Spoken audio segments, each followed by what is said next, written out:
Assalamualaikum and good afternoon. My name is Nur Fadila from Team 1, Cluster 1.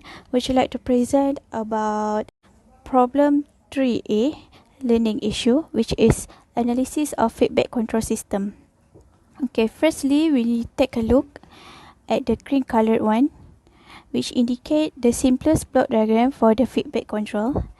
And then we can see it at the process.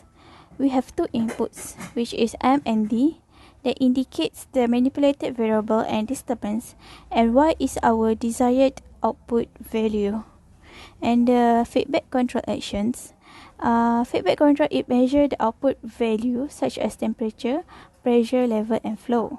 And it compares the indicated value Ym to the desired value YSP, and the deviation error will be epsilon, which is YSP minus Ym. The deviation is applied to the main controller and it does not affect the manipulated directly. Next, we go to the control problem. We have two, which is load problems and servo problems. Load problems, or we can call as disturbance rejections, it is due to the effect of disturbance on the process, and servo problems or set point tracking, it due to the change of set point YSP. Okay, that's all from me. Thank you. Good morning, I'm Shamila from Team 1. So now I'm going to explain about the process symbol. Process type, we have flow, pressure, level, temperature and concentration.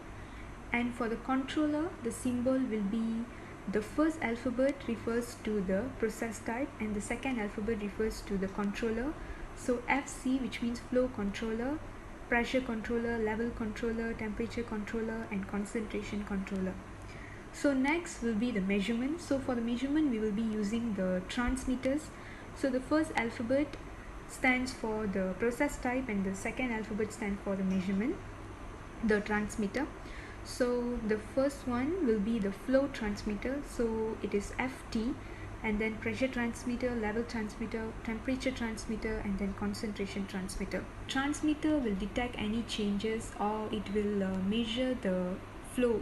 If it is flow transmitter, it will measure the flow rate, and then the controller, it will control the flow rate. So this is the block diagram of the feedback system. So we will have control mechanism, process, measurement and final control element in this diagram.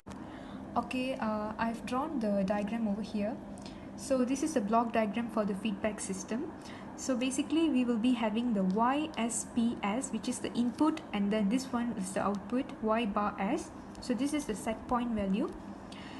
For this, we will be having the control mechanism and also the process.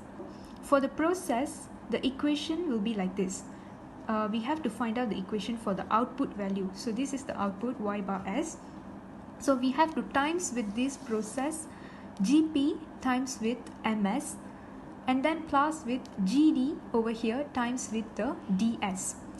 So we will get this equation for the process. And then for the measurement, we have to find out the value of Y bar M. So we have to times Y with the GM to get YMS. So the equation will be GM times with Y bar. And then for the control mechanism is the C bar S. So this is the control mechanism. We have to times the GC over here times with the error. So we have to minus the set point value with the feedback value to get the error. And then we have to times it with the GC to get the control mechanism equation. And then finally, to find out the final control element equation, so we have to use the M bar S over here. So we have to times all the previous values. So GV times with error times with GC. We have to times all these things. So GC times error, this one, times with GV. So GC times error is basically C bar. So we have to times GV times with C bar. So we will get this equation. Now we go to the feedback equation. We have to use the final control element equation first, the MS. We have to substitute all these four equations in this to get this thing, to get this equation, where So we have to simplify fraction by fraction. The first fraction, this one. So if we simplify this, we will get G as P. And then for the second fraction, if we simplify, we'll get the G load. So once we get this, we have to substitute back all this inside this to get this final equation. So here the y bar sp, the set point value here, is basically it indicates the servo problem, and this one, the d bar, it indicates the load problem. So this is how we have to find out the feedback equation. Thank you. Bismillahirrahmanirrahim. Assalamualaikum warahmatullahi wabarakatuh. I am Abdul Aziz from Class 1 Team 1. Today we present about block diagram and type of feedback controllers, which is proportional controller. So for the block diagram, here we got simple block diagram. As you can see here, this is the simple type of block diagram. And then we got closed loop diagram, which is closed loop diagram, more words indicates in the block diagram. The box one is what we call the block diagram. Last but not least, we can simplify all this block diagram to be like this, which is the simple type of block diagram. It has G load and GSP, and then the output. Okay, next we proceed to type of feedback controllers. There are three type of feedback controllers, which are proportional controller, proportional integral controller, and proportional integral derivative controller. So I will talk about proportional controller. Proportional controller is an actuating output is proportional to the error. C in term of t equal to Kc epsilon in term of t plus Cs. What is Kc? Kc is proportional gain, while Cs is controller's bias signal. Proportional gain value sometimes represented as proportional band, where proportional band equal to 100 over proportional gain. The range of the proportional band is between 1 to 500, or for proportional gain, the range is between 0.2 to 100.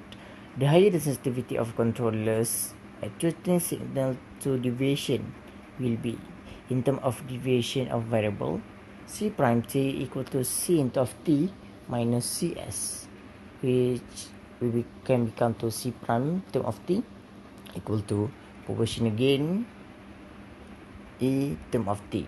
This is the simpler one block diagram. Okay, that's all from me. Thank you.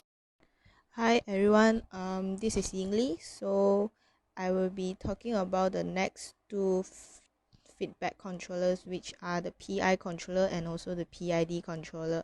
So PI controller is known as the proportional plus reset controllers, and its actuating signal related to error is given by the equation below this purple color box, where your Kc times your error plus Kc over tau I, then you integrate your error, then you plus Cs. So like Aziz mentioned before, Kc is the proportional gain, while error is given by the equation YSP. Fadila mentioned YSP minus YM.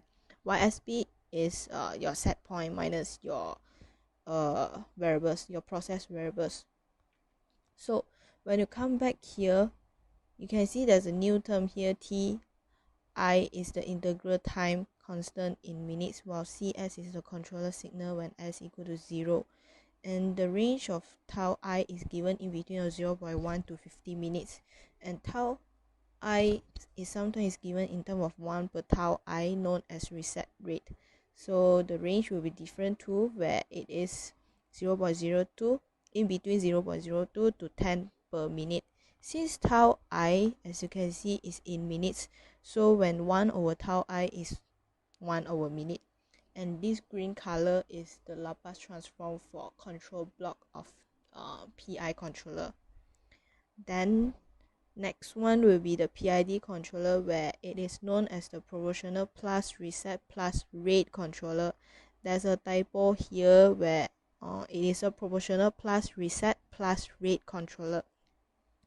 And the actuating signal related to the error is given by the equation in this yellow box, where you have a third term here, your proportional gain times the tau d.